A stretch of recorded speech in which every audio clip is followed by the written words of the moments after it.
Now let's talk about our old mate Bill Shorten. This has been bubbling for a couple of days, but you may well have heard the story by now that someone in the department of which he manages as the minister decided to hire somebody to write speeches for Services Australia.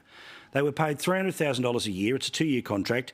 We are now talking about $600,000. The question only came to light after some questioning from the Liberal Senator Linda Reynolds in Senate Estimates.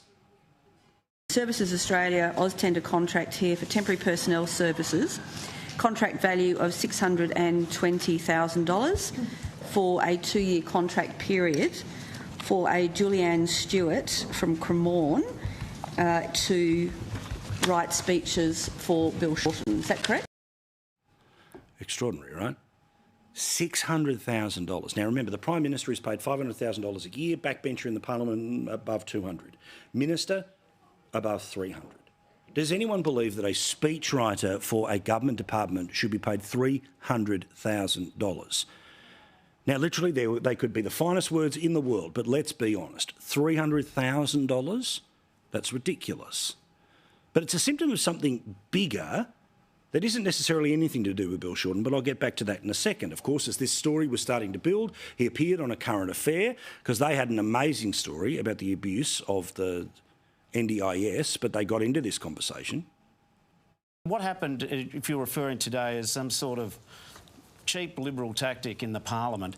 Do you think it's okay to spend that amount of money on a speechwriter? Is the simple question I'm asking. First of all, I think that the hiring of a speechwriter was done by Services Australia. I had no idea what the payment was. So if you're trying to link me to that, you know, good luck. The point about it is the person involved who's the speechwriter does a very good job. I'm not responsible for negotiating a contract.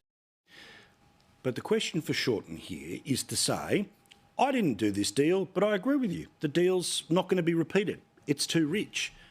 But instead, we get to have it both ways, because in this government, there's never a mistake. They never admit wrong on anything, no matter what obvious evidence I can put in front of you. And how many times have we done that for you? Almost every day since this mob came to power.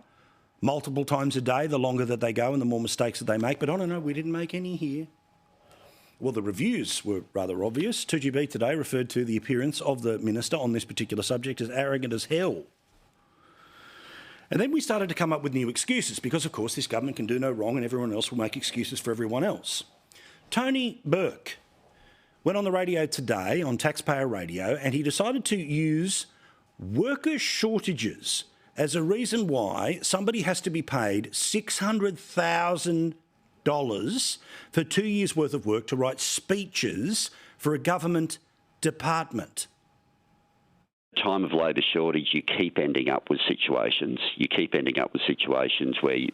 Where some various professions are getting more money than would otherwise be paid when there's labour shortage. Like, you know, the department's made that decision, the minister hasn't made that decision. Would that job ordinarily be paid that amount? Absolutely not.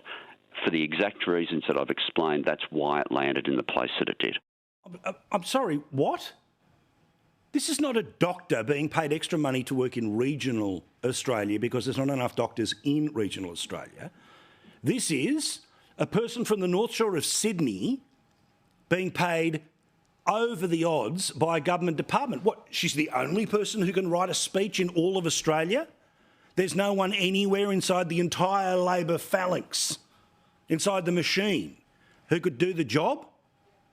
There's no one who, if you advertised the job for $200,000, and even then it'd be too much, but still, if you advertised it for $200,000 or $100,000 a year, that wouldn't put their hand up and take the job? Now, I'm not talking about a completely unqualified person who doesn't know what they're doing, but seriously? How many so-called starving artists are there in the world who would be able to put 2 and 2 sentences together? $600,000 because of worker shortages. Pull the other one. But again, this is the habit of this government. Because they assume that everything that comes out of the Liberal Party will die an instant death as soon as it becomes public, because the media will not want to do anything to disturb their chosen government for whatever reason, then they think they can just stand here and just speak into the wind, and when we show it to you, they think you're stupid and won't be able to notice the silliness of their games. Now again, Bill Shorten did not hire this person, and I believe him that someone in his department did. But it's very simple. As the bloke who is trying to get on top of the costs, and failing in many ways, of the National Disability Insurance Scheme, don't you turn around and when you learn about this, and let's imagine he learns about this week, you say, that is ridiculous. OK, we're stuck to the contract now, but when we renew the contract, that won't be happening again. You would think that would be what happened.